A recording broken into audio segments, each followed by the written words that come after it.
नारायणं नमस्कृत्य नरं चैव नरोत्तमं देवीं सरस्वतीं व्यासं ततो जयमुदीरयेत् मूकं करोति वाचालं पङ्गुं लङ्घयते गिरिं यत्कृपातमहं वन्दे परमानन्दमाधवं यत्कृपातमहं वन्दे परमानन्दमाधवं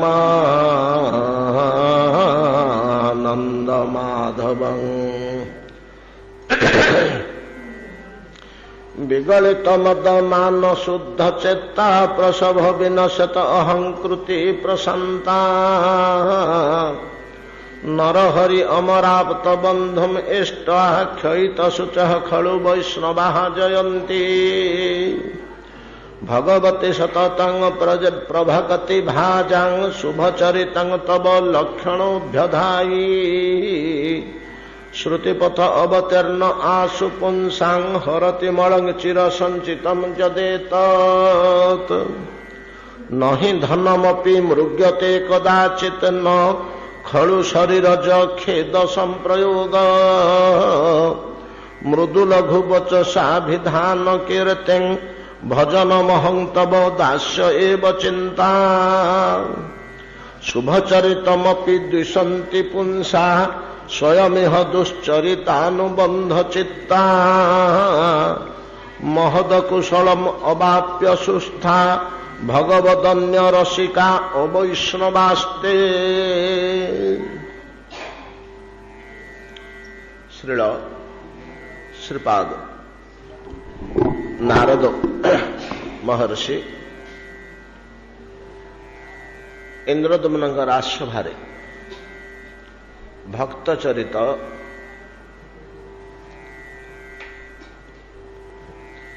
ये लाइट जला यार दिया मझे अच्छी बार लाइट आर यार तो लाइट गुड़ा मज चलला तो सब भक्तर लक्षण समस्त सुंदर भाव वर्णना करी कहले। भक्त चरित विपुल भाव वर्णना करी कहवा संगे संगे पुणी आरंभ कर अभक्तर लक्षण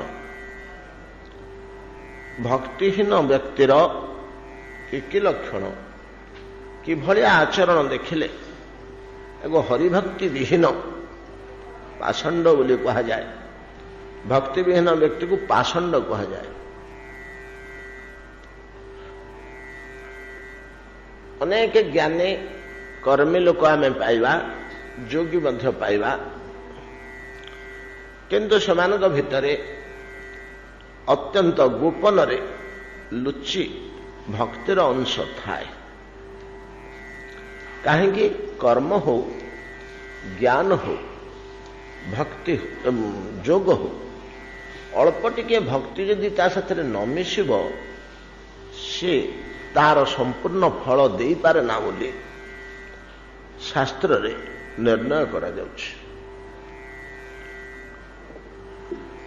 टिके भक्ति जदि न मिसे ज्ञान रे जोग रे कर्म रे ताले संपूर्ण फल मिले ना ज्ञानर फल मिले ना कई फल देवाक समर्थ हुए ना। बड़ सुंदर वाक्यटे अच्छी कौन सिद्धांत वाक्यटे मोर मन होने कथाटा कौटी रोचे ज्ञान बा योगाभ्यास अथवा कर्म एटा जदि समर्पित न हो ईश्वर पाखरे ना शुद्ध हुए ना शुद्ध न होबार फल दे पारे ना। भगवान पाखरे समर्पित हवा दरकार एगुड़ाक हेले भक्ति समर्पित न होले केंदु फल दब एगुड़ाक समर्पित न होले तो फल दे पारना जोग ज्ञान प्रभृति भक्तिटा समर्पित न होले केंदु फल दब भक्तिटा मूलरू ही समर्पित वस्तु ସେଟା ଅସମର୍ପିତ ହେଇପାରିବନି। କିନ୍ତୁ ଜ୍ଞାନ ଯୋଗ କର୍ମ ପ୍ରଭୃତି ସମର୍ପିତ ନ ହେଇ ଭଗବାନଙ୍କ ପାଖରେ ଭାଗବତ ପ୍ରୀତ୍ୟର୍ଥେ ବିନିଯୁକ୍ତ ନ ହେଇପାରିବ। ଜ୍ଞାନ ମଧ୍ୟ ହେଇପାରିବ। ଜ୍ଞାନରେ ଯଦି କେବଳ ନିରାକାର ବ୍ରହ୍ମଜ୍ଞାନ ରହିଗଲା, କୋଉଠି ସମର୍ପଣ କରିବେ? ସାକାର ବିଶ୍ୱାସ ଯଦି ନାହିଁ, ସାକାରକୁ ମାନୁନି, ନିରାକାରବାଦୀଗଣ ଯେଉଁମାନେ ଭଗବାନଙ୍କର ସାକାର ବିଗ୍ରହକୁ ମାନୁନାହାନ୍ତି, ଯେପରି ଆର୍ଯ୍ୟ ସମାଜୀ, ଯେପରି ଆମର ଏ ଯୋଉ ଅଲେଖ ସମ୍ପ୍ରଦାୟ, ମହିମା ସମ୍ପ୍ରଦାୟ, ଅଲେଖ ନାହିଁ ତ ମହିମା ସମ୍ପ୍ରଦାୟ। ମହିମା ସମ୍ପ୍ରଦାୟ ଜଣେ ବଡ଼ ଆଚାର୍ଯ୍ୟଙ୍କ ଦ୍ୱାରା ପ୍ରତିଷ୍ଠିତ। ଖଣ୍ଡିଏ ଗ୍ରନ୍ଥ ତାଙ୍କର କ'ଣ ଅଛି, ଯୋଉଟା ଦର୍ଶନରେ ଷ୍ଟାଣ୍ଡାର୍ଡ MA ଗୃହୀତ ହୋଇଛି, ତାର ପ୍ରତିଷ୍ଠିତ ହୋଇଛି। କିନ୍ତୁ ଶୁଦ୍ଧ ନିରାକାରବାଦ, ସାକାରବାଦକୁ ଗ୍ରହଣ କରିପାରୁନାହାନ୍ତି। ଦେୟ ଦେବତା, ମୂର୍ତ୍ତି, ବିଗ୍ରହ ଏଗୁଡ଼ାକ ଅଯଥା, ଏଗୁଡ଼ାକର କିଛି ମୂଲ୍ୟ ନାହିଁ, ଏଗୁଡ଼ାକୁ ପୂଜା ଉପାସନା କରିବା ନିରର୍ଥକ। ଏ କେବଳ କାଷ୍ଠ ପାଷାଣ ପୂଜା। ଭଗବାନ କେବେ ହେଲେ କାଠ ପାଷାଣ ହେଇପାରନ୍ତିନି। ସେ ନିରାକାର ସଚ୍ଚିଦାନନ୍ଦମୟ ପରମ ବ୍ରହ୍ମ, ଅଦୃଶ୍ୟ, ଅଲୌକିକ, ଅଲେଖ। ଏହି ପ୍ରକାରରେ ସେମାନଙ୍କର ଆର୍ଯ୍ୟ ସମାଜର ପ୍ରତିଷ୍ଠାତା ଦୟାନନ୍ଦ ସରସ୍ୱତୀ ମହାରାଜ ଜଣେ ଅସାଧାରଣ ବିଜ୍ଞ, ବେଦରେ ଭଲ ଜ୍ଞାନ, କିନ୍ତୁ ବେଦର ଉପାସନା କାଣ୍ଡଟାକୁ ସେ ଗ୍ରହଣ କରିପାରିଲେନି। ଉପନିଷଦର ଜ୍ଞାନ କାଣ୍ଡ ଟିକେ ଗ୍ରହଣ କଲେ, ଇଆଡ଼େ କର୍ମକାଣ୍ଡ ଯାଗଯଜ୍ଞ ଗୁଡ଼ାକୁ ଗ୍ରହଣ କଲେ। କିନ୍ତୁ ଉପାସନା କାଣ୍ଡରେ ଯୋଉ ଶ୍ରୀ ସୂକ୍ତ, ପୁରୁଷ ସୂକ୍ତ ପ୍ରଭୃତି ରହିଛି, ସେଗୁଡ଼ାକୁ ଗ୍ରହଣ କଲେନି, ତାକୁ କାଟିଦେଲେ। ବେଦର 13 ଅଧ୍ୟାୟ ମନ୍ତ୍ର ଭିତରେ ଥିବା ପିତୃଲୋକଟାକୁ ସେ କାଟିଦେଲେ। ଏଗୁଡ଼ାକ ବ୍ୟର୍ଥ, ଏଗୁଡ଼ାକ ଅଯଥା। ବେଦକୁ ଦୋଷ ଦେଲା ଭଳିଆ ବିଜ୍ଞ ସେଗୁଡ଼ାକ। ଆଜ୍ଞା, ବେଦକୁ ଦୂଷିତ କଲା ଭଳିଆ ବିଜ୍ଞ, କମ କଥା ନୁହେଁ। ବେଦ ଭଳିଆ ଜିନିଷରେ ମଧ୍ୟ ସେମାନେ ଦୋଷ ଦେଖାଉଛନ୍ତି।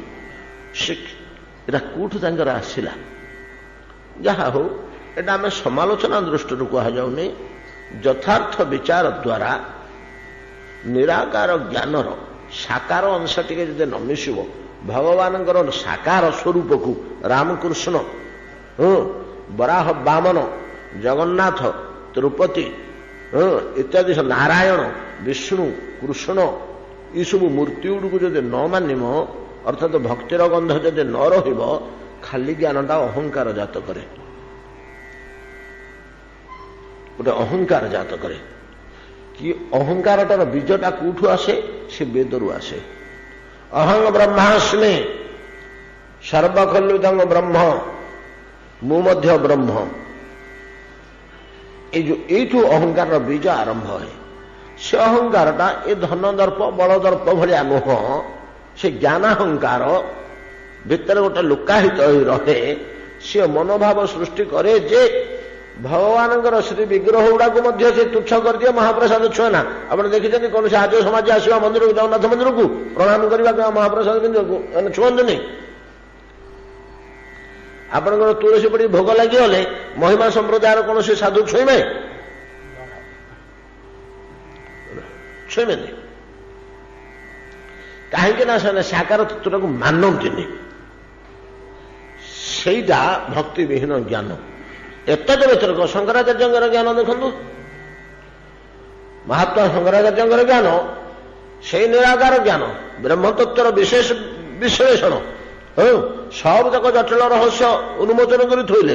କିନ୍ତୁ ରାମକୁ ଭୁଲି ଯାଇନାହାନ୍ତି, କି କୃଷ୍ଣଙ୍କୁ ଭୁଲି ଯାଇନାହାନ୍ତି, କି ଅବଜ୍ଞା କରିନାହାନ୍ତି। ତାଙ୍କର ସ୍ତୋତ୍ର ସୂତ୍ରାଣୀ ଗାଇ ଗାଇ, ଜଗନ୍ନାଥଙ୍କ ସ୍ତୋତ୍ର ସୂତ୍ରାଣୀ ଗାଇ ଗାଇ, ଦୁର୍ଗା, ଲକ୍ଷ୍ମୀ, ସାବିତ୍ରୀ, ଗାୟତ୍ରୀ, ଏପରିକି ଗଙ୍ଗା ଯମୁନା ପର୍ଯ୍ୟନ୍ତ ଗଙ୍ଗାଷ୍ଟକ, ଦେବୀ ସୁରେଶ୍ୱରୀ ଭଗବତୀ ଗଙ୍ଗେ ତ୍ରିଭୁବନ ତାରିଣୀ ତରଳ ତରଙ୍ଗେ।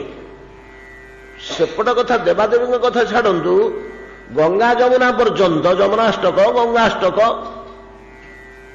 नृसिंहଙ୍କର ସ୍ତବ ସ୍ତୁତି ସାକାର ଜ୍ଞାନ ମିଶ୍ରିତ, ଭକ୍ତି ମିଶ୍ରିତ। ଜ୍ଞାନଟା ଯଦି ଭକ୍ତି, ହଁ ସେ ଶ୍ଲୋକଟି ଯୋଉ କହୁଥିଲି ମନେ ପଡ଼ିଲା ବର୍ତ୍ତମାନ, ସେଟା ପୁରା ଶ୍ଲୋକଟା ଆମର ତ ଘୋଷା ନାହିଁ, ପିଲାଦିନଠୁ ପଶି ଯାଇଥିଲେ ମୁଣ୍ଡରେ ପଶି ଯାଇଥାନ୍ତା। ନଶୋଭତେ ଜ୍ଞାନମ ଅଳମ ନିରଞ୍ଜନମ,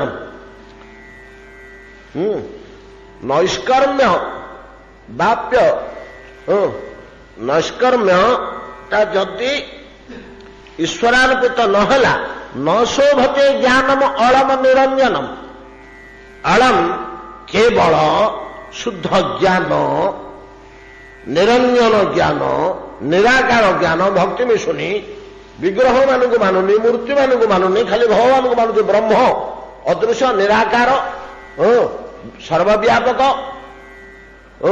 ଯାହାକୁ ଅନୁଭବ କରି ନ ହୁଏ, ଏଭଳିଆ ବ୍ରହ୍ମ କେବଳ ଅବସ୍ଥିତ। ଏ ବିଗ୍ରହ ବିଗ୍ରହ ଗୁଡା କିଛି ମୂଲ୍ୟ ନାହିଁ, ଏଗୁଡା କଣ୍ଢେଇ ଖେଳ, ମୂର୍ତ୍ତି ଫୂର୍ତ୍ତି। ନୈଷ୍କର୍ମ୍ୟମପ୍ୟଚ୍ୟୁତ ଭାବ ବର୍ଜିତ, ନଶୋଭତେ ଜ୍ଞାନମ ଅଳମ ନିରଞ୍ଜନମ। ଗୋଟେ ବଜ୍ରବତ ବାକ୍ୟ। ଶାସ୍ତ୍ର କହୁଛନ୍ତି ନୈଷ୍କର୍ମମ ଅପି, ନିଷ୍କାମ ଜନିତ ସୁନ୍ଦର ଜ୍ଞାନ, ଅପି ଅଚ୍ୟୁତ ଭାବ ବର୍ଜିତ, ବୁଝିପାରିଲେ ନା? ଭାଗବତ ଭାବ ବର୍ଜିତ ଯଦି ହେଇଗଲା, ନ ଶୋଭତେ।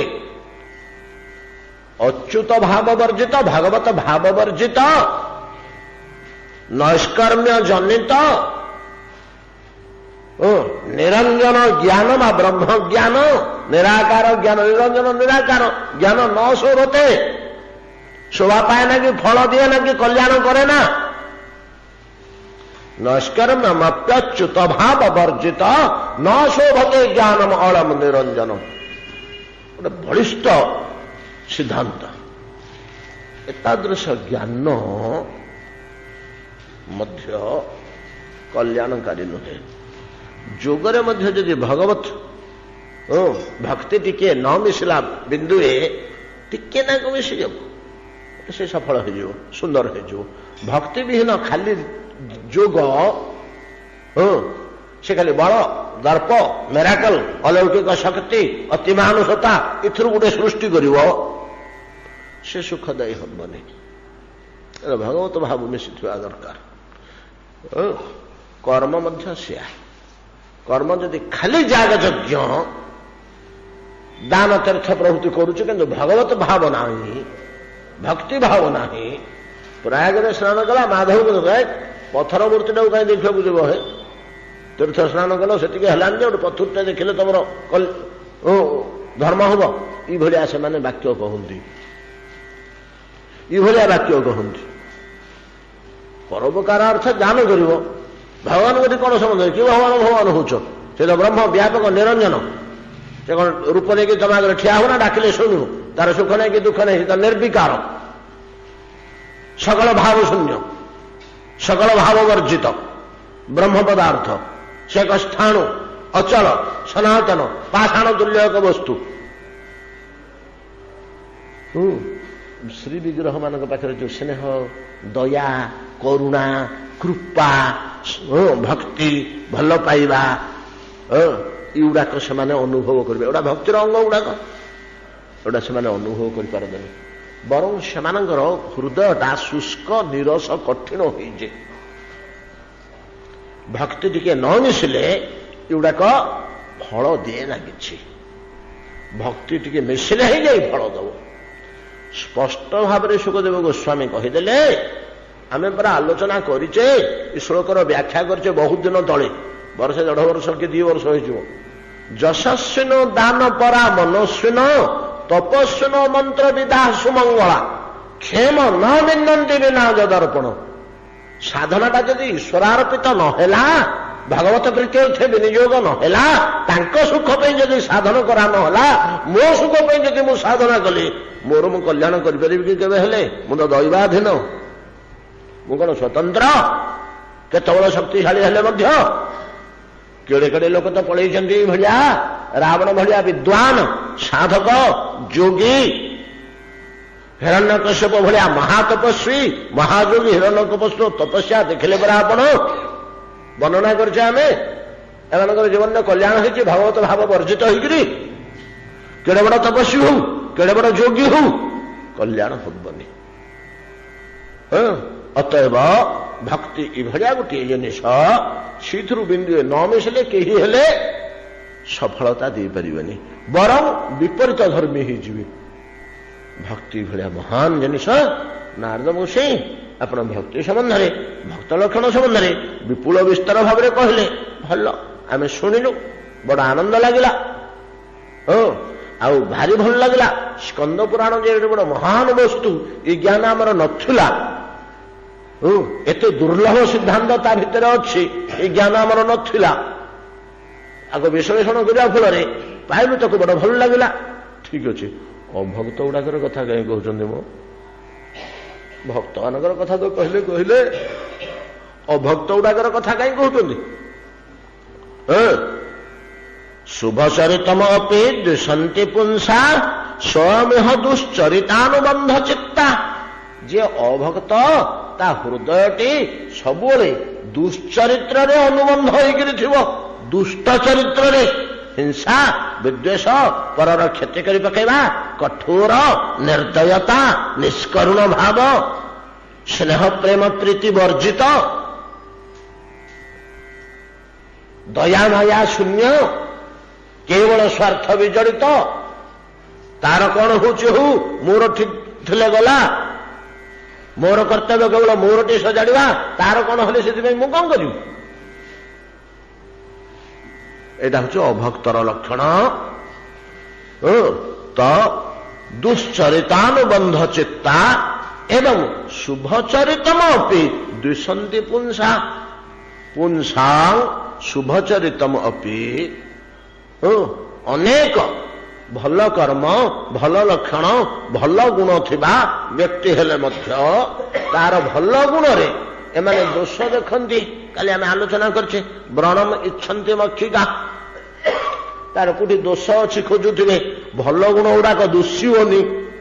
ଅଭକ୍ତକୁ ଭଲ ଗୁଣ ଗୁଡାକ ଦୁଷିବନି, ଖାଲି ପରର ମନ୍ଦ ଗୁଣ ଗୁଡିକ ତାକୁ କେବଳ ଦୁଷିବ, ଦୋଷ ଦ୍ରଷ୍ଟା। ତ ଶୁଭଚରିତମ ଅପି ଦ୍ୱିଷନ୍ତି।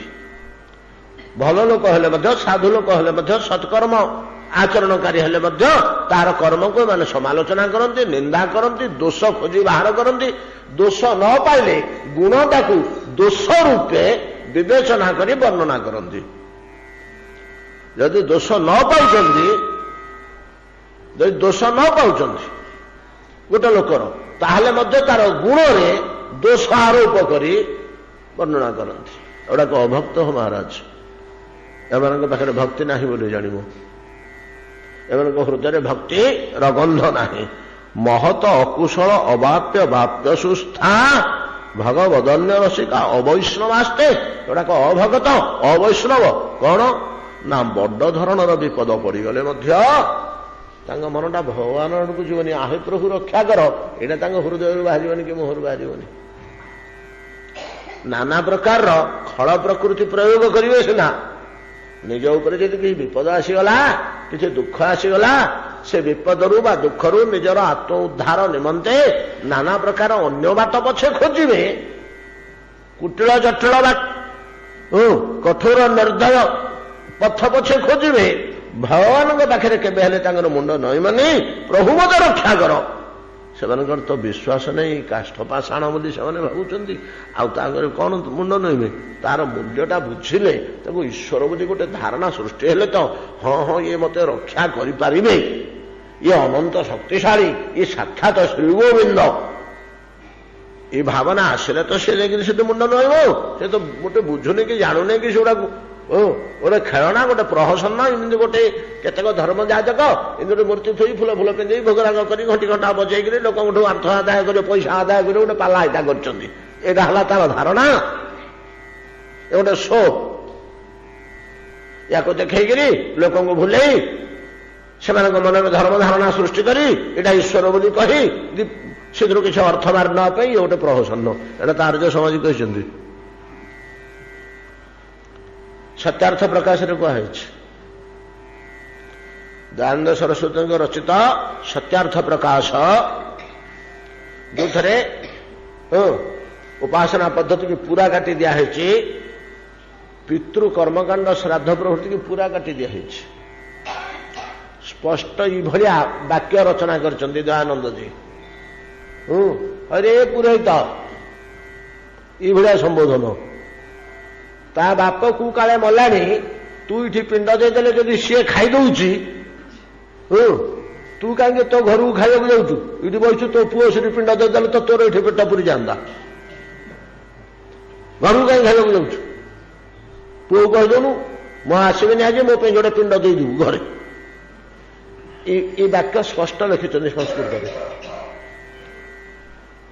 ଏତେ ଏ ପିତୃକର୍ମକୁ, ଶ୍ରାଦ୍ଧଟାକୁ ସେ ଏତେ କଠୋର ସମାଲୋଚନା କରିଛନ୍ତି। ଆଉ ଦେବତା ଉପାସନା, ମୂର୍ତ୍ତି ପୂଜାକୁ ଏତେ କଠୋର ସମାଲୋଚନା କରିଛନ୍ତି, ନିନ୍ଦା କରିଛନ୍ତି, ଏଗୁଡ଼ା କାନରେ ଶୁଣି ହେବନି ଆଜ୍ଞା, ଆପଣମାନେ ଶୁଣିପାରିବେନି। ସେ ଗ୍ରନ୍ଥର ନାମ ସତ୍ୟାର୍ଥ ପ୍ରକାଶ ଏବଂ ବିରାଟ ଗ୍ରନ୍ଥ। ଅନେକ ଜଟିଳ ରହସ୍ୟ ତା ଦେହରେ ସେ ଆଲୋଚନା କରିଛନ୍ତି। ସବୁ ଭକ୍ତିହୀନ ନିରେଶ୍ୱରବାଦରେ ଈଶ୍ୱରର ଇଏ ନାହିଁ, ବ୍ରହ୍ମବାଦ ଅଛି। ଯାଗଯଜ୍ଞକୁ ଗ୍ରହଣ କରିଛନ୍ତି, ଯଜ୍ଞଟାକୁ ଗ୍ରହଣ କରିଛନ୍ତି। ଯଜ୍ଞ ଅଗ୍ନିମୁଖରେ ଦେଲେ ବ୍ରହ୍ମ ପାଖକୁ ପଳେଇବ। ଏଇ କାଠ ପାଷାଣକୁ ଖୁଆଇଦେଲେ ପେଟ ପୁରିଯିବ ଭଗବାନଙ୍କର। ଯେ ଯାଉଛି ଦେଖ ଅଗ୍ନିମୁଖରେ ପଡ଼ିଲେ ସିଧା ଭଗବାନ ପାଖକୁ ପଳେଇଲା, ପୋଡ଼ିକିରି ଭସ୍ମ ହେଇଗଲା। ଆଉ ଏଠି ଥାଳିଟେ ଭର୍ତ୍ତି କରି ଥୋଇଲେ ଥୋଡ଼େ କମିଯାଇଛି, ଖାଇଛି ସେ। ଏଭଳିଆ ନାନା ପ୍ରକାର। ଏବଂ ଭାରତବର୍ଷରୁ ସ୍ୱାଧୀନତାର ପୂର୍ବବର୍ତ୍ତୀ ସମୟରୁ ନୂଆ ନୂଆ କରି ସ୍ୱାଧୀନ ଚେତା ଜନ୍ମ ହେଉଛି, ଶିକ୍ଷା ଦୀକ୍ଷା ଭାରତରେ ପଶୁଛି, ଆଉ ଇଏ ପାଶ୍ଚାତ୍ୟ ଶିକ୍ଷା ଆଡ଼କୁ ଲୋକେ ଆକୃଷ୍ଟ ହୋଇ ପଳାଉଛନ୍ତି, ସେଟାକୁ ବଡ଼ ବୋଲି ଭାବୁଛନ୍ତି। ମହାମହୋପାଧ୍ୟାୟ ଆଉ ସେସବୁ ଏମିତି ସବୁ ଟାଇଟଲ ମିଳୁଛି ବ୍ରିଟିଶ ଅମଳର। ଏଇଭଳିଆ ଯେତେବେଳେ ବଡ଼ ବଡ଼ କିଏ ଯାଇକରି ଯଦି ବିଲାତରୁ ପଳେଇ ଆସିଲା ଲଣ୍ଡନ ଫେରନ୍ତା, ସେତେବେଳେ ତା ନା ଏ ଲଣ୍ଡନ ଫେରନ୍ତା ଲୋକ। ସେ ଲଣ୍ଡନ ଫେରନ୍ତା ଲୋକ, ଲଣ୍ଡନ ଯାଇକରି ଫେରୁଛନ୍ତି ସେ ବୋଇଲେ, ଆଉ ସେ ଏକଦମ ଇନ୍ଦ୍ରଠୁ ଆହୁରି ବଡ଼। ଏଇଭଳିଆ ଯେତେବେଳେ ଜନତା ଗ୍ରହଣ କରୁଥିଲେ ଭାରତରେ, ପାଶ୍ଚାତ୍ୟ ଶିକ୍ଷାଟାକୁ ଏତିକି ଗୁରୁତ୍ୱ ଦେଉଥିଲେ, ସେତିକିବେଳେ ଆର୍ଯ୍ୟ ସମାଜ ଭାବଟା ବ୍ୟାପିଗଲା। ଯଦି ଭୟଙ୍କର ଭାବେ ବ୍ୟାପିଗଲା। ସେତେବେଳେ ଆମର ରାମ ଆଉ କୃଷ୍ଣ ଯୋଉ ଯୋଡ଼ିକ ଅବତାରକୁ ନେଇକରି ଆମର ଦି ଆଖି ଦି ପ୍ରାଣ କହିବାକୁ ଗଲେ ରାମ ଆଉ କୃଷ୍ଣ। ସନାତନ ଧର୍ମରେ ଏପଟେ ପ୍ରଭୁ ଶ୍ରୀରାମ, ସେପଟେ ପ୍ରଭୁ ଶ୍ରୀକୃଷ୍ଣ। ଏ ଯୋଡ଼ିକ ଆମର ଗୋଟେ ପ୍ରକାର ସମସ୍ତ ଭାରତୀୟଙ୍କର ସର୍ବସ୍ୱ। ୟାଙ୍କୁ ଆମେ ଜୀବନରେ କେବେ ହେଲେ ହୃଦୟର ଦେବତା ତ, ଆଉ ୟାଙ୍କୁ ଭୁଲିବା, ତାଙ୍କୁ ଦେଇକିରି ଆମକୁ ଛଡ଼ା ହେଇଛି ମାତୃଗର୍ଭରୁ। ଆଉ ୟାଙ୍କ ପ୍ରତି ଆବେଗ, ୟାଙ୍କ ପ୍ରତି ବିଶ୍ୱାସ, ୟାଙ୍କ ପ୍ରତି ଭକ୍ତି ଦେଇକିରି ଆମକୁ ବିଧାତା ଛାଡ଼ିଛି। ଆଉ ସେମାନଙ୍କ ଉପରେ ମଧ୍ୟ ଏ ଆର୍ଯ୍ୟ ସମାଜର ପ୍ରଭାବରେ ଅନେକ ଶିକ୍ଷିତ ବିଦ୍ୱାନ ଲୋକ ନାନା ପ୍ରକାର କଥା ଲେଖିଲେ। ଆପଣମାନେ ପ୍ରାୟ ସମସ୍ତେ ଜାଣିଥିବେ ଯେ ଦୁଇ ଜଣ ବିଶେଷ ଚାଲାକ, ଚତୁର, ଶକ୍ତିଶାଳୀ, ବୁଦ୍ଧିମାନ, ନୈତିକତାପୂର୍ଣ୍ଣ ମନୁଷ୍ୟ, ନୀତି ନିପୁଣ, ଜଣେ ବୀର ପୁରୁଷ, ଚିନ୍ତାଶୀଳ ଓ ଧାର୍ମିକ ଓ ବାସ୍ତବବାଦୀ ହେଉଛନ୍ତି ପ୍ରଭୁ ଶ୍ରୀରାମ। ଆଉ ଜଣେ ଅତ୍ୟନ୍ତ କୂଟନୀତି ନିପୁଣ, ଚାଲାକ, ଚତୁର, ନେଇ ଆଣି ଥୋଇପାରିବା ଲୋକ, କୌଶଳୀ ହେଉଛନ୍ତି କୃଷ୍ଣ। ତେଣୁ ତାଙ୍କୁ ଭଗବାନ ବୋଲିକିରି କୁହାଯାଇଛି। ସେ ନିଜ ନିଜ ଗୁଣରେ ଏତେ ଉଚ୍ଚକୋଟୀର ଥିଲେ ଯେ ତାଙ୍କୁ ଭଗବାନ ବୋଲିକିରି କୁହାଯାଇଛି। ସ୍ପଷ୍ଟ ଭାବରେ ସେମାନେ ଲେଖିଛନ୍ତି କୃଷ୍ଣଙ୍କର ଶ୍ରୀମଦ ଭଗବତ ଗୀତାରେ ବିଶ୍ୱରୂପ ଦର୍ଶନ ଯୋଗ। ସ୍ପଷ୍ଟ ଭାବରେ ଲେଖିଛନ୍ତି, ଏଟା ଅତ୍ୟନ୍ତ ଅତିରଞ୍ଜିତ। ଲେଖୁ ଲେଖୁ ଲେଖି ପକେଇଲେ, ବ୍ୟାସଦେବ ଲେଖୁ ଲେଖୁ ଲେଖି ପକେଇଲେ। ମଣିଷଟେ ଏମିତି ଗୋଟେ ରୂପଟେ କେମିତି ଦେଖେଇବ ବିଶ୍ୱରୂପ ଦର୍ଶନ? ବହୁତ ଦିନ ପଳେଇଲା। ତାକୁ ବଙ୍କିମ ଚଟ୍ଟୋପାଧ୍ୟାୟ ଆଉ ଜଣେ କିଏ ଅଛନ୍ତି ଯେ ଲେଖିଛନ୍ତି, ବଙ୍କିମ ଚଟ୍ଟୋପାଧ୍ୟାୟ ଏଟା ଲେଖିଥିଲେ। ନିଗମାନନ୍ଦଜୀ ତ ଯୋଗରେ ତାଙ୍କର ଟିକେ ପ୍ରବେଶ ଅଛି, ଭଲ ଥିଲା ନିଗମାନନ୍ଦଜୀ। ସେ ତାଙ୍କର ଆତ୍ମାଟାକୁ ଟାଣିକିରି ଆଣିଲେ, କହିଲେ ଏଟା ଅତିରଞ୍ଜିତ କହ। ପ୍ଲାଞ୍ଚେଟ୍ କଲ୍ ନାହିଁ କି, ଆଜିକାଲି ମଧ୍ୟ ପ୍ଲାଞ୍ଚେଟ୍ କଲ୍ ଅନେକ ଲୋକ କରୁଛନ୍ତି। ସେତେବେଳେ ଗୋଟେ ସଂସ୍ଥା ଥାଏ ଦକ୍ଷିଣ ଭାରତରେ, କ'ଣ ସେଟା କେଡ଼େ ସୁନ୍ଦର ନାଁ ଗୁଡ଼ାକ ମୁଁ ଭୁଲିଗଲି ସେ ଅନୁଷ୍ଠାନର ନାଁ।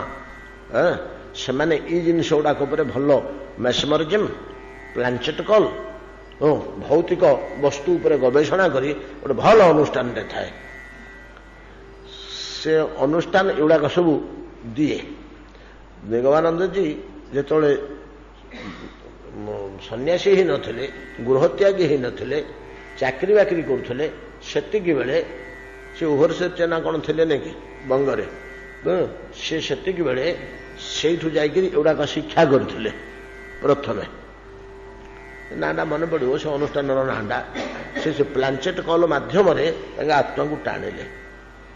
ବଙ୍କିମଚନ୍ଦ୍ରଙ୍କର ଆସିଲା, ସେ ଆତ୍ମା ଆସିବ। ପ୍ଲାଞ୍ଚେଟ୍ କଲେ ମୃତ ଆତ୍ମା ଅଳ୍ପ ଦିନ ଭିତରେ ଯାହାଙ୍କର ଡେଥ୍ ହେଇଛି 50, 40, 30 ବର୍ଷ ଭିତରେ, 10-15 ବର୍ଷ ଭିତରେ ଟାଣି ଆଣି ହେବ।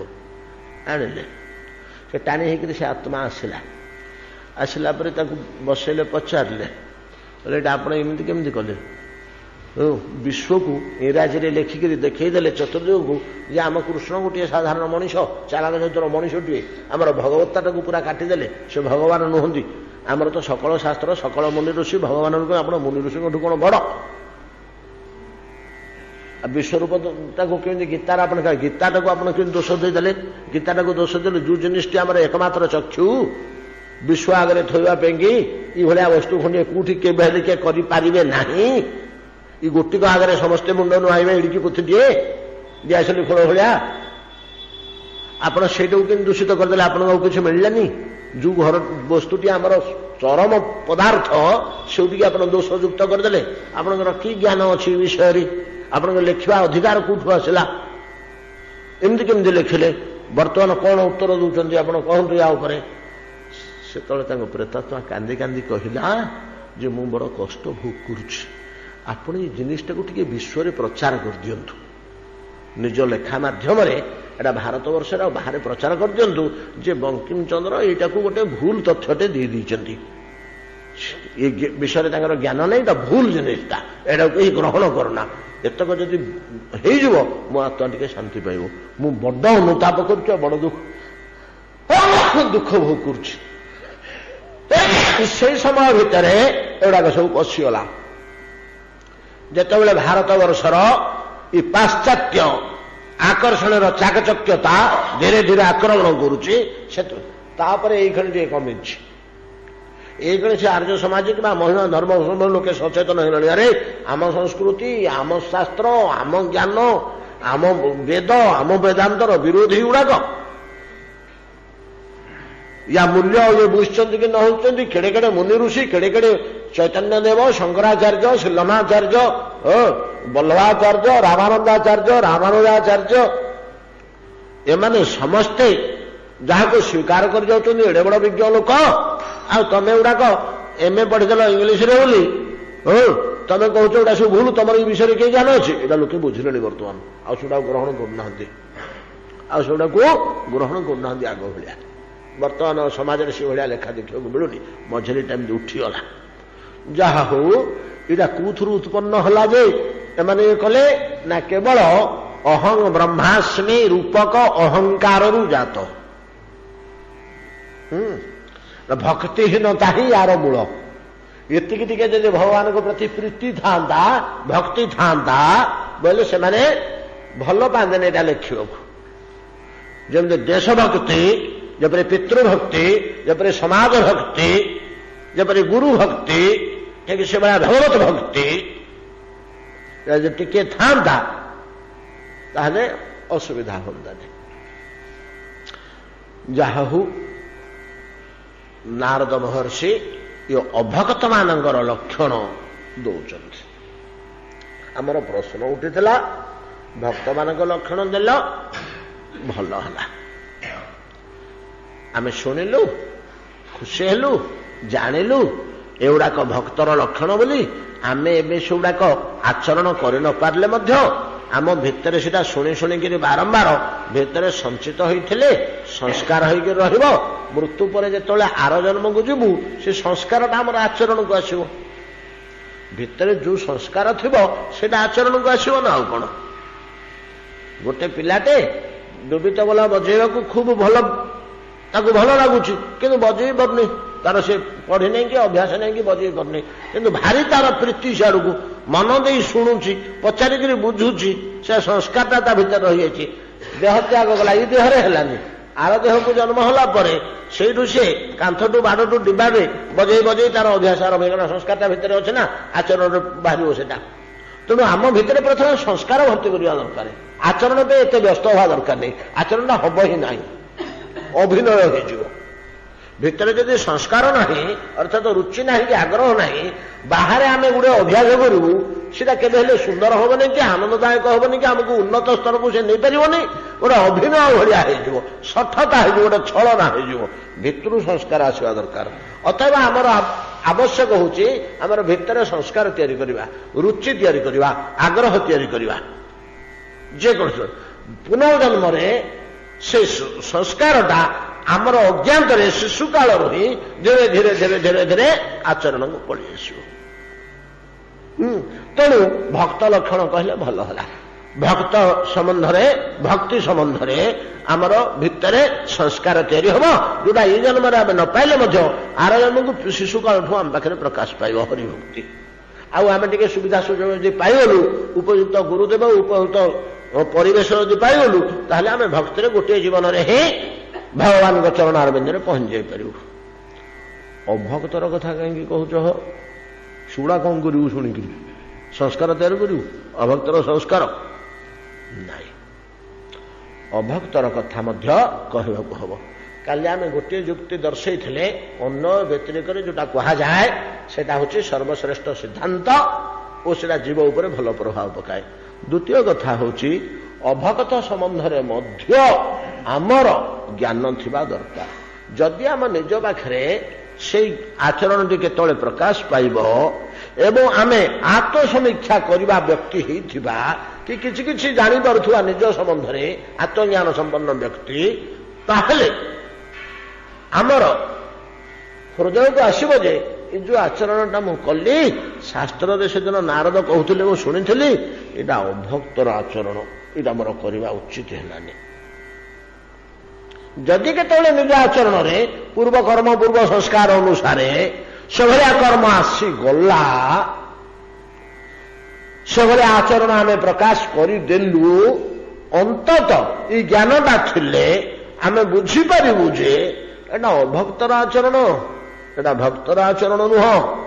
ଦେବର୍ଷି ପାଦ ନାରଦ କହିଥିଲେ ଇନ୍ଦ୍ରଦମନଙ୍କ ରାଜସଭାରେ, ଏଟା ଭକ୍ତି ଲକ୍ଷଣ ନୁହଁ, ଏଟା ଅଭକ୍ତିର ଲକ୍ଷଣ, ଏଟା ମୁଁ କରିବାଟା ଭଲ ହେଲାନି। ଭଲ ହେଲାନି ଏତିକି ବୋଧ ଯଦି ଆସିଗଲା, ତାହେଲେ ତାର ଓଲଟା ସଂସ୍କାର ହେଇଗଲା। ସେଟା ଆଉ ଆପଣଙ୍କ ସଂସ୍କାର ଭିତରେ ରହିବନି, ବାହାରିଯିବ, ତା ପ୍ରତି ରୁଚି କମିଯିବ। ଏଣୁ କେବଳ ଏଇଠି ନୁହଁ, ଅନ୍ୟାନ୍ୟ ଶାସ୍ତ୍ର ମାନଙ୍କରେ ବିପୁଳ ଭାବରେ ଭକ୍ତର ଚରିତ୍ର, ଭକ୍ତର ଲକ୍ଷଣ ଦିଆହବା ସଙ୍ଗେ ସଙ୍ଗେ ଭକ୍ତିହୀନର ଲକ୍ଷଣ ଓ ଭକ୍ତିହୀନର ଚରିତ୍ର ମଧ୍ୟ ଅନ୍ୟାନ୍ୟ ଶାସ୍ତ୍ର ମାନଙ୍କରେ ଦିଆଯାଇଛି।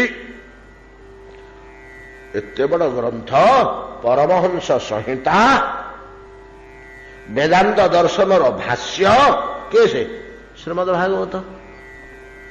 ଆମର ଶ୍ରୀମଦ୍ ଭାଗବତ ବେଦାନ୍ତ ଦର୍ଶନର ଅକୃତ୍ରିମ ଭାଷ୍ୟ ନା, ଆଉ କୌଣସି କୃତ୍ରିମତା ତା ଭିତରେ ପଶିନି, ନିର୍ମଳ ଭାଷ୍ୟ। ଆଉ ବେଦାନ୍ତ ଦର୍ଶନର ଭାଷ୍ୟ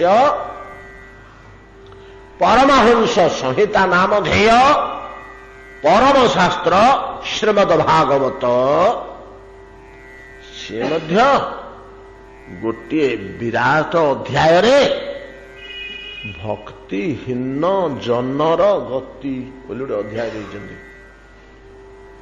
ଦି ଜାଗାରେ ଅଛି ଭାଗବତରେ, ଦି ଜାଗାରେ ଆପଣମାନେ ପାଇବେ ଭକ୍ତିହୀନ ଜନର ଗତି। ଭକ୍ତି ନଥିବା ଲୋକ ବିଷୟରେ ସେ ବର୍ଣ୍ଣନା କରିଛନ୍ତି। ଭକ୍ତିହୀନ ଜନର ଗତି କଣ ହୁଏ, କେମିତି ହୁଏ, ତାର ଆଚରଣ କେମିତି, ଫେର କୋଉଠି ଦେଇଛନ୍ତି? ଅସଲ ଜାଗାରେ ଦେଇଛନ୍ତି। ଯେ ଶ୍ରୀମଦ୍ ଭାଗବତଙ୍କର ହୃଦୟ ପିଣ୍ଡ, ଶ୍ରୀମଦ୍ ଭାଗବତଙ୍କର ହୃଦୟ ପିଣ୍ଡ ସେଇଠି ଦିଆଯାଇଛି। आपण मैंने जानती आर गोटे जगार दि एकादश स्कंदरे नेमिराजा राजसभार नवजोगेन्द्र जाई पशिगले भूसकरी नहीं कि सेतु नवजोगेन्द्र ये गोपाल भाया होती ये पेंट सार्ट पिंधि से पेंट सार्ट पिंधि न नंगला होता तू जदि नंगला ही बुलबू बोले नवजोगेन्द्र भाया दुष्ब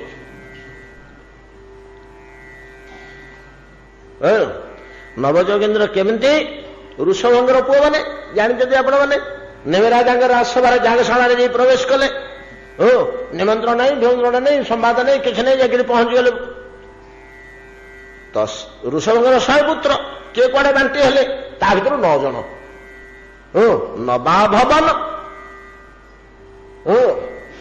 नवाभवन ज्ञानतंत्रा मुनय ह्यर्थ संसिन मुनि हेले से 9 जन नवाभवन नव अभवन से ज्ञानतंत्र को आश्रय करी मुनि ही हेले 9 जन तो नवाभवन ज्ञानतंत्रा मुनय ह्यर्थ संसिन अर्थ अनर्थ सार वस्तुटा है अर्थ आसार वस्तु संसार वस्तु मायामय वस्तुटा है अनर्थ नहीं कि ह्यर्थ संसिन अर्थर विचार करता परमार्थर विचार करता 9 जन हेले कि भला ना श्रमणा बातरसना आत्मविद्या विशारदा 9 जन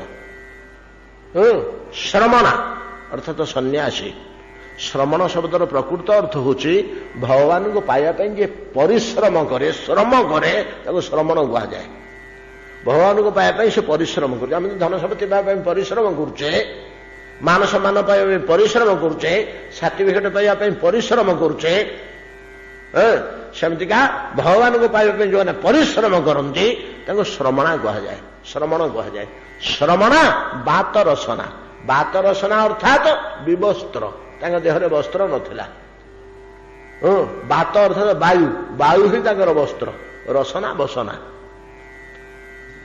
बात रसना श्रमणा बात रसना आत्मविद्या विशारदा आत्मज्ञान से किए से 9 जन नवजोगेन्द्र कबीर हबीर अंतरिक्ष प्रवृद्ध पिपलायन 5 कबीर हबीर अंतरिक्ष प्रवृद्ध पिपलायन आविर्हतोर्थ द्रुमेण चमस कर भाजन ता भर चमस को पचार ये 9 जन को देखिए तो 9टा प्रश्न पचार देते ना निमी ये तो सब 9टा सूर्य भाया देखा जाते तेजान ये सब 4 वर्ष 4.5 वर्षर शिशु भूत पशि आसिले जागशाला भितर को से जमी जागशाला भितर को पशि आसिले मुनि ऋषि आचार्य ब्रह्मा उद्गाता पुरोहित निमिंग सह समस्त धड़ कि आसन ठिया हो पड़े कौन गोटे हृदय पशिगला जे जानी ना कि भूसकरी छिड़ा हो पड़े मैंने देखो बाध्य होते समस्ते निजर अज्ञात सम्मान देवाई 9टा शिशु छोटिया छोटिया 9टा शिशु मुनि ऋषि कथा छाड़ दिंतु ब्रह्मा पुरोहित उद्गाता कथा जो होमकुंड मान सब थिला जागशाला नेमिराजा विशाल जागशाला से जो अग्नि मान सब आवाहन विभिन्न प्रकार अग्नि को सब कोई पावक नामा अग्नि कोई आवहन नामा अग्नि समस्त को निमंत्रण कराई से स्थापन कराई अग्नि मान को से अग्नि मान ठिया हो पड़े कुंड भितर एक शिखा टेकिक जली उठिले कि मूर्ति धरी छिड़ा हेले सेटा किए कह देह धरिक छिड़ा हेले कि ना शिखा टेकिक जली उठिले यदि तेरू कौन हो आम निर्णय करें कि अग्नि मान दंडायमान हो पड़े कुंड भितर बोली से सम्मान दौरान आश्चर्य होगले नेमिराजा कहले युड़ाक सी आसिक पहुंचती सी निजे के अंतर्धान हो किए कहीपरि ये क्या कबल रहा लोक नुह या बांधि रखार किसी उपाय नहीं या बांधि रखार उपाय हूँ मात्र हरिकथा या भगवत कथा भर पूरी दब भूल हो भूलीजे किसी समय रही ये जिते समय रही इठी आमर से परम कल्याण हो कहीं दुर्लभ मानुषम देहम ଯଦ୍ୟପି କ୍ଷଣଭଙ୍ଗୁରମ୍ ତତ୍ରାପି ଦୁର୍ଲଭଂ ମନ୍ୟେ ବୈକୁଣ୍ଠ ପ୍ରିୟ ଦର୍ଶନ। ଭଗବାନଙ୍କର ପ୍ରିୟ ଲୋକ ସାଥିରେ ମୁହୂର୍ତ୍ତ ରହିବା ଅତି ଦୁର୍ଲଭ। ଦୁର୍ଲଭ ସୁଦୁର୍ଲଭ ଅତି ଦୁର୍ଲଭ। ବୈକୁଣ୍ଠ ପ୍ରିୟ ଦର୍ଶନ, ବୈକୁଣ୍ଠ ଭଗବାନ ତାଙ୍କ ପ୍ରିୟ ବ୍ୟକ୍ତି ସହିତ ଗୋଟେ ମୁହୂର୍ତ୍ତ କଟେଇବା ଜୀବ ପାଇଁ କ୍ଷଣମେହ ସଜ୍ଜନ ସଙ୍ଗତିରେ ଏକା ଭବତି ଭବାର୍ଣ୍ଣବତରଣେ ନୌକା। ଶଙ୍କରାଚାର୍ଯ୍ୟ ଲେଖିଲେ କ୍ଷଣମେହ। ଦଣ୍ଡ ନିମେଷ ଲବ ଘଡ଼ି ସତ୍ସଙ୍ଗରେ ମୂଲ୍ୟ ଅଛି। ଦଣ୍ଡ ନିମେଷ, ନିମେଷ ମଧ୍ୟ ଯଦି ସତ୍ସଙ୍ଗ ହେଇଛି। ଶଙ୍କରାଚାର୍ଯ୍ୟ ଠିକ ହେଲା କ୍ଷଣମେହ କ୍ଷଣୁଟେ। ଚୈତନ୍ୟ ଚରିତାମୃତ କଣ କହିଲେ?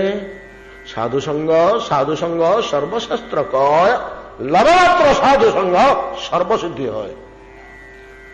ଲବମାତ୍ର ସାଧୁସଙ୍ଗ ସର୍ବସିଦ୍ଧି হয়। କିଭଳିଆ ସାଧୁ? ବୈକୁଣ୍ଠ ପ୍ରିୟ ଦର୍ଶନ।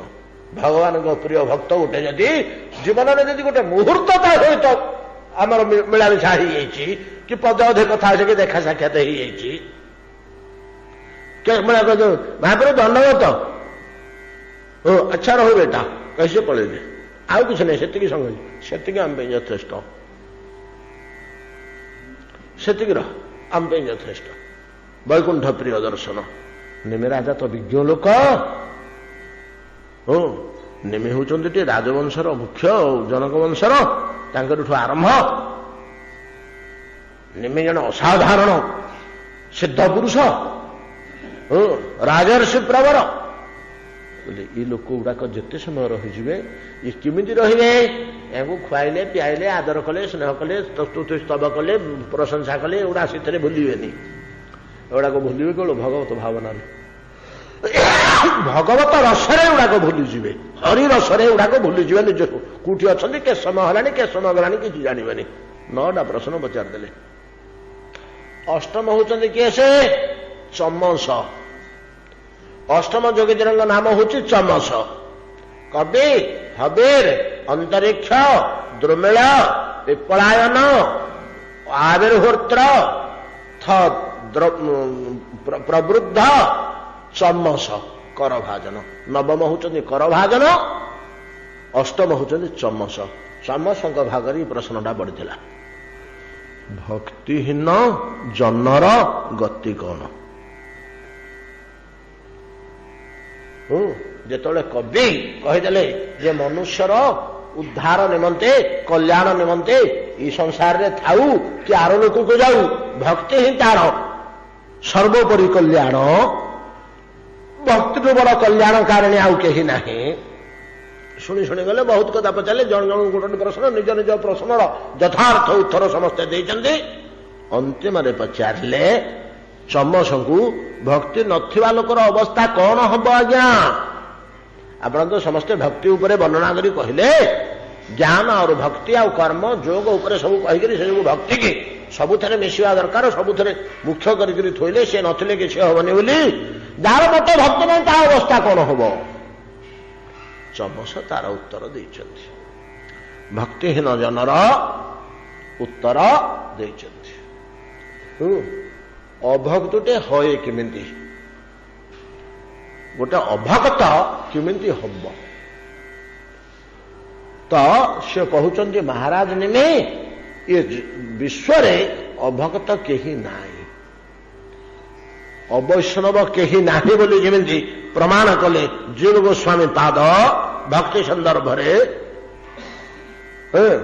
ଭକ୍ତି ସନ୍ଦର୍ଭରେ ଚରମ ଦର୍ଶନ ଶାସ୍ତ୍ର ଜୀବ ଗୋସ୍ୱାମୀଙ୍କର ଦାନ୍ତ ଭଙ୍ଗା ସିଦ୍ଧାନ୍ତ, ବଡ଼ଗୁରୁ ବୁଦ୍ଧ, ସେଥିରେ ସେ ସିଦ୍ଧାନ୍ତ କଲେ ବିଷ୍ଣୁଙ୍କଠୁ ତ ସମସ୍ତେ ଜାତ, ଆଉ ଗୋଟେ ଅବୈଷ୍ଣବ ହବ କେମିତି?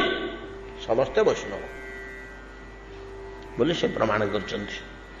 ସେଇ କଥାଟି ମଧ୍ୟ ଚମସ କହିଛନ୍ତି। ଅବୈଷ୍ଣବ ଜଣେ ହେଇପାରିବନି, ଅଭକ୍ତ ଜଣେ ହେଇପାରିବନି, ଭଗବାନଙ୍କର ତ ସମସ୍ତେ ଜାତ। ପିତାଠୁ ତ ସମସ୍ତ ପୁତ୍ର ଜାତ ହେଲେ 5 ପୁଅ କି 7 ପୁଅ କି 10 ପୁଅ।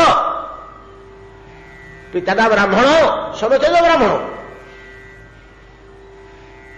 ଆଉ ଅବ୍ରାହ୍ମଣ ହେବ କେମିତି?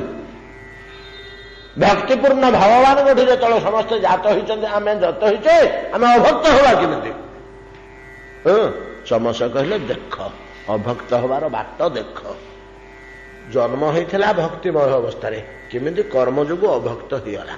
केमिति अभक्त होगा बहुत गुड़े वर्णना करछन्ति आमे एते बाट जीवानी से बहुत कथा कहते प्रथम केमती स्खलित हुए भगवान मुख हृदय बाहु और जंघ बा पाद ये चारिटारू ब्राह्मण क्षत्रिय वैश्य शूद्र चारि वर्णर कर्म आरंभ होला वर्ण आरंभ होला बोली कहा जाउछि किंतु प्रकृति कर्म गुड़ाक कर्मानुसारे किए ब्राह्मण कर्मानुसारे किए वैश्य क्षत्र ना कौन चतुर्वर्ण मया सृष्ट ज्ञान कौन गुण कर्म विभाग सह ये कर्म गुड़ाक ब्राह्मणर कर्म भगवान मुखर जात होइछि क्षत्रियर कर्म भगवान बाहुरु जात होइछि वैश्यर कर्म भगवान जंघरु जात होइछि बक्ष नहीं जंघरु जात होइछि एवं शूद्र मानकर कर्म भगवान चरण जात होइछि जोटा सब बेसी शक्तिशाली बेसी कृपामय ये जो कर्म गुड़िक जात होइछि जो कर्म को जी आश्रय कला से वर्ण है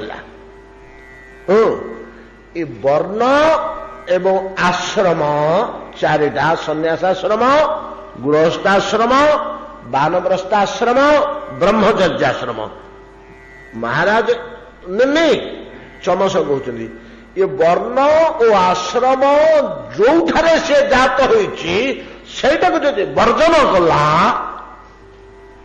ताहले तार अभक्तित्व आरंभ हो कहीं भगवान को जोटा मिली से व्यतिक्रम कला भगवान ये संजोग विहीन है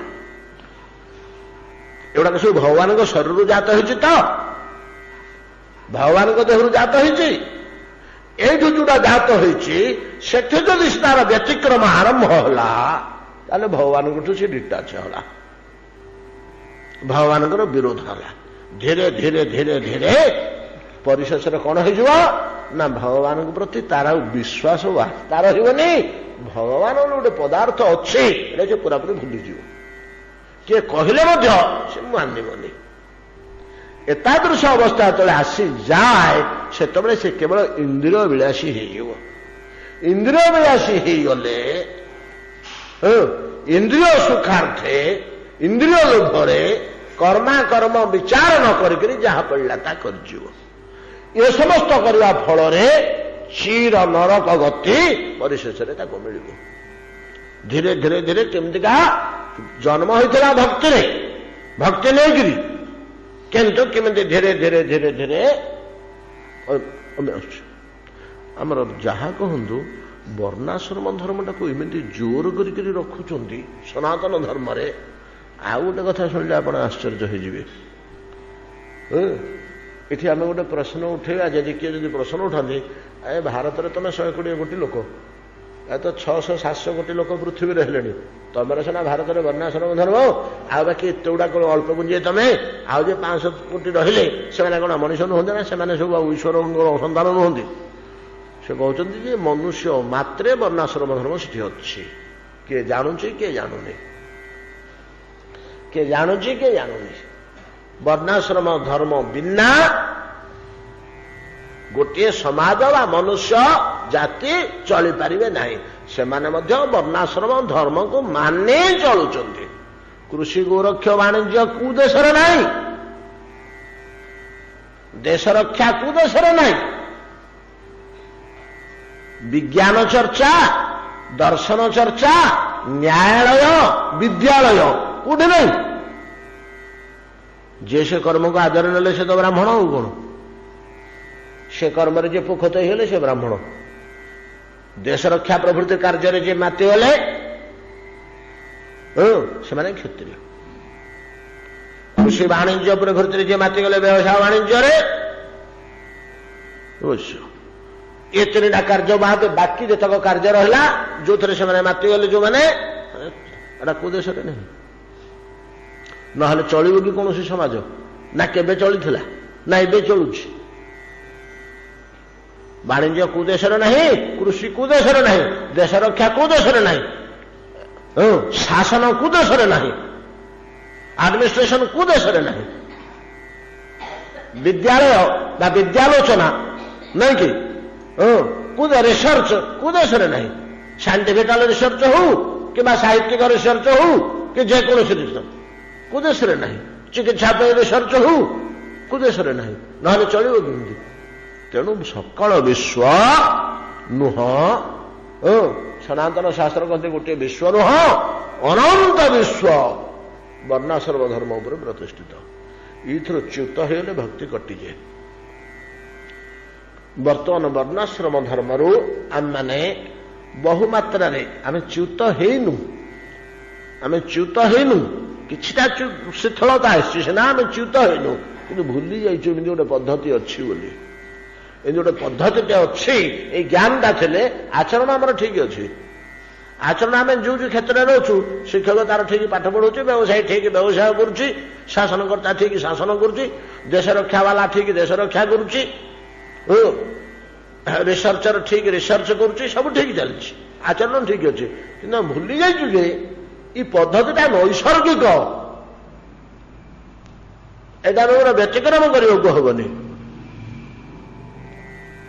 ଏଇଟା ଭିତରେ ମୁଁ ଯଦି ଲାଗି ରହିବି, ୟା ପରେ ପରବର୍ତ୍ତୀ କାଳରେ ମହାଭାରତ ସମୟକୁ ଆଉ ଗୋଟେ କୂଳ ଧର୍ମ ପଡ଼ିଯାଇଛି, କୌଳିକ ଧର୍ମ ଗୋଟେ ଆସିଛି, ଯୋଉଟା ଆମର ଗୀତାରେ ମଧ୍ୟ ସ୍ଥାନ ପାଇଛି। ଛୋଟିଆ ଜିନିଷ ନୁହଁ। ଯେମିତି ଆମର ସିଦ୍ଧାନ୍ତ ଓ ପରମ୍ପରା ଦିଟା ଆସୁଛି, ନାଇଁ କି? ଗୋଟେ ହଉଛି ଶାସ୍ତ୍ରୀୟ ସିଦ୍ଧାନ୍ତ। ଅନେକ ଜାଗାରେ ଆମେ ଦେଖିବା ଯେ ଶାସ୍ତ୍ର ସିଦ୍ଧାନ୍ତର ଓଲଟା ଆଚରଣ ହିଁ ଆସୁଛି। ହରିଟା କେମିତି ଆସୁଛି? ଏଇଟା ତ ଶାସ୍ତ୍ର ସିଦ୍ଧାନ୍ତ ନୁହଁ, ଏଇଟା ଏମିତି କେମିତି ହେଲାରେ? ନା ଏଇଟା ପରମ୍ପରାରେ ପଡ଼ିଯାଇଛି। ଆଉ ପରମ୍ପରାରେ ପରବର୍ତ୍ତୀ କାଳରେ ପଡ଼ି ଆସିଲା, ଆଉ ମୋ ବାପା କରୁଥିଲେ, ତାଙ୍କ ବାପା କରୁଥିଲେ, ତାଙ୍କୁ ମଧ୍ୟ ଶାସ୍ତ୍ରରେ କୋଉଠି କୁହା ହଉନି ଏଇଟା କର ବୋଲି, ଶାସ୍ତ୍ରରୁ ଓଲଟା ହେଇଯାଇଛି, କିନ୍ତୁ ପରମ୍ପରାରେ ପଡ଼ିଯାଇଛି। ସେମିତିକା ବର୍ଣ୍ଣାଶ୍ରମ ଧର୍ମ ସହିତ ଆମର ସମାଜରେ, ଭାରତୀୟ ସମାଜରେ ମହାଭାରତ ସମୟ ବେଳକୁ ଗୋଟେ କୌଳିକ ଧର୍ମ ଆସି ପହଞ୍ଚିଛି। ସେଇଟା ବିଧିବଦ୍ଧ ହେଇକରି ଗୃହୀତ ହେଇଯାଇଛି। ପରିସ୍ଥିତି ଦୃଷ୍ଟିରୁ ମୁନି ଋଷିମାନେ ଆକ୍ସେପ୍ଟ କରିନେଇଛନ୍ତି। ବ୍ୟାସ କହିଛନ୍ତି ବର୍ତ୍ତମାନ କୂଳ ଧର୍ମ ଛାଡ଼ିଦେଲେ ଆମର ଭଲ ହବନି, ଏଟା ଯେମିତି ଆମ ଭିତରେ ପିଇ ଯାଇଛି, କୂଳ ଧର୍ମ ଛାଡ଼ିଦେଲେ ଆମର ଚଳିବନି, ଅସୁବିଧା ହେଇଯିବ, ଧ୍ୱଂସ ହେଇଯିବ ସବୁ, ନାଇଁ କୂଳ ଧର୍ମଟା ରହୁ। ତେଣୁ ଗୀତା ଭଳିଆ ଶାସ୍ତ୍ରରେ ମଧ୍ୟ ସେ ସ୍ଥାନ ପାଇଯାଇଛି। ତ କୂଳ କ୍ଷୟ ବିନଶନ୍ତି କୂଳ ଧର୍ମା ସନାତନ, କୂଳ ଧର୍ମଟାକୁ ସନାତନ ବୋଲି କହିଛନ୍ତି। କୂଳ ଧର୍ମ ନଷ୍ଟ ହେଇଯିବ, କୂଳ ଧର୍ମ ନଷ୍ଟ ହେଇଗଲେ ସମାଜର ବିପୁଳ କ୍ଷତି ହବ।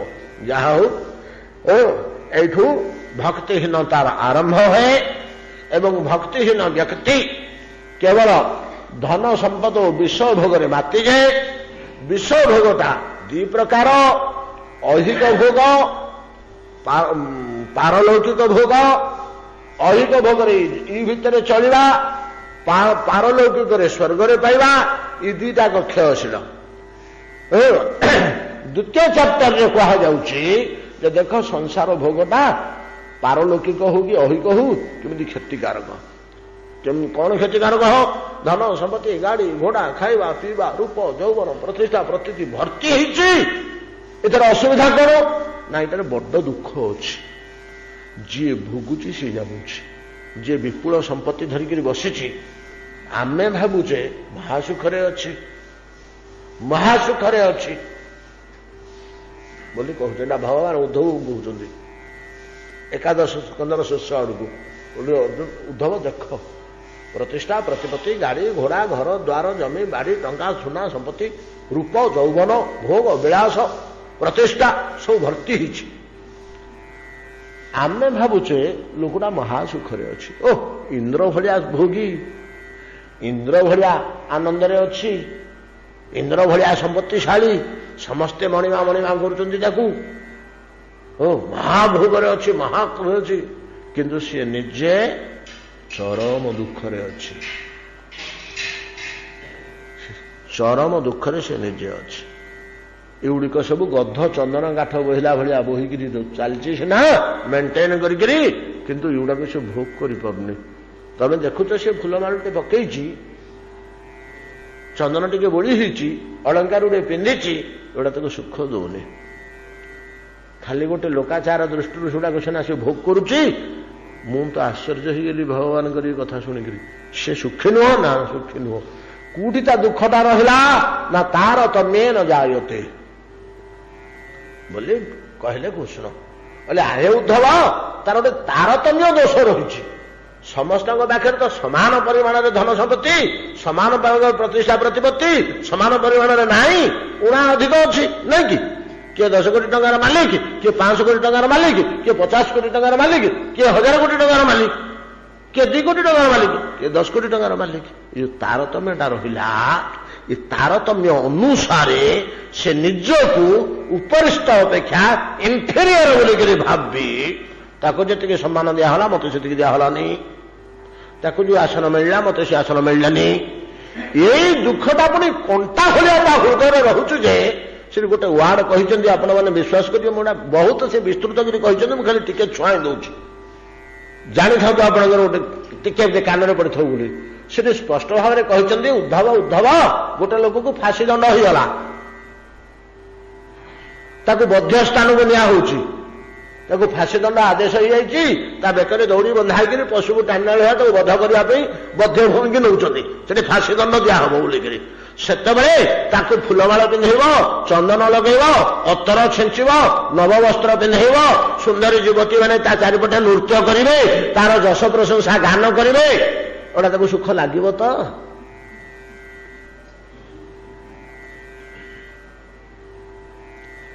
एटा सुख लगे कि उदाहरण देते बंधन और बद्ध चिंतार जो से म्रियमाण एवं टे विष भाया लगे भल लगे एटा सुख लगे ओल्टा लगे थोड़े लोक चारिपटे हाथ जोड़ तार स्तुति गान कर फांसी दिया हवा निया आ 10 मिनिट पर प्राण जीव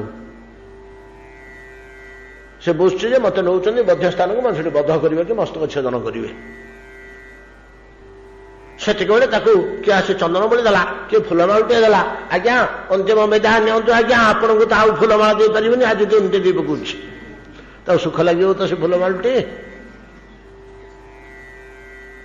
एटा जेपरी जाक तृप्तिकर बोध न हुए जे विपुल धन संपद भोग विलास बहन कर बुलुची वस्तुटा ताकू बोध है ना सुखकर है ना सुखकर है ना आउ देखना हरि मान केते संपत्ति है कि आनंद अच्छे कि आनंद अच्छे ता अंतरात्मा बुझ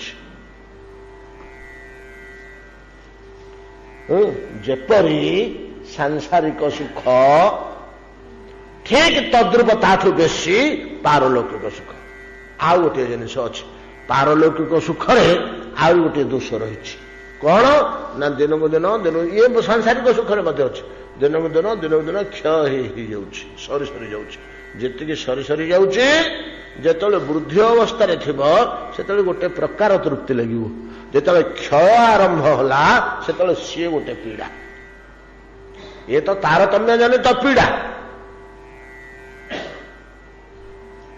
तारतम्य जनित पीड़ा क्या जो मैंने उच्च स्तर में अच्छा तारतम्य से एमान को निकृष्ट दृष्टि तुच्छ दृष्टि देखुं उपेक्षा कर आदर करना गौरव करना निजर उपरिष्ठ मान जी मर्यादा दौरान नहीं कि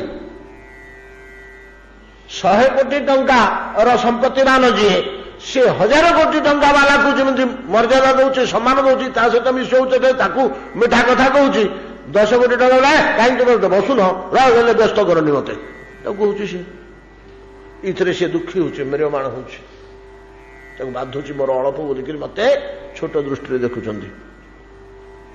यहीटा भोग है ए तारतम्यर यहाँ भोग है दुख एवं राति निद हेनी क्या भर जो अहमिका अच्छी ना धनमद अच्छी तेणु अल्प ताच्छल्यता अल्प उपेक्षा भारी बाधे भात रुचेना रुटी रुचेना राति शुईपे ना मोटे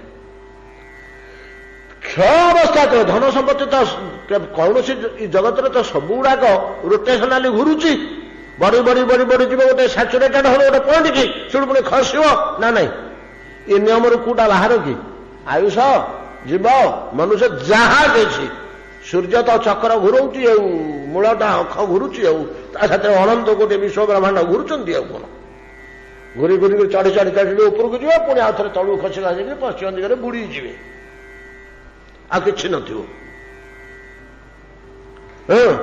से क्षय अवस्था आरंभ होला कमी केमे जाऊछ दिनक दिन से जो दुस्सह वेदना उद्धव एटा कस्मिन काले तापई सुखदायक नुह जे रोजगार करके संपत्ति धरी बसुची तापई सुखदायक नुह देखना हरी जे बाहर देखुचंती से बोलते बड़ सुखरे अच्छी से मन भावुं बड़ सुखरे अच्छी एवं प्रलोभन अच्छी मोर था कि मोर से था कि मुझे भाया संपत्तिवान होता कि किंतु वास्तविक सी सुखी नुह आ बहुत बहुत कथा कहते धीरे धीरे धीरे बंची एक अंतःकरण तीव्र पीड़ा एवं अंतिम नरकादि निकृष्ट गति छोट नरकादि कहले पशुपक्षी नुह पशुपक्षी नुह आहुरी तलुकू नरकादि गति लाभ हुए भक्तिहीन जनर भक्तिहीन जनर संबंध में बहुत कथा एभलिया कहते समय केते हेलानी आज्ञा घंटा ने 8 बाजीगला आम तो सरी पारे तेणु कहते शुभचरितमपि द्विषन्ति पुंसा स्वामी दुश्चरितानुबंध चित्ता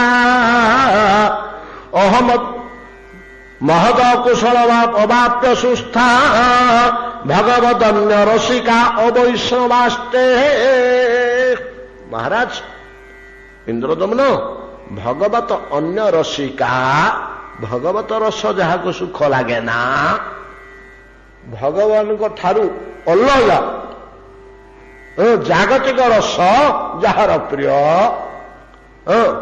विपुल धन संपत्ति विपुल भोग विलास कामिनी कांचन प्रभुत्व मालिकाना रूपसज्जा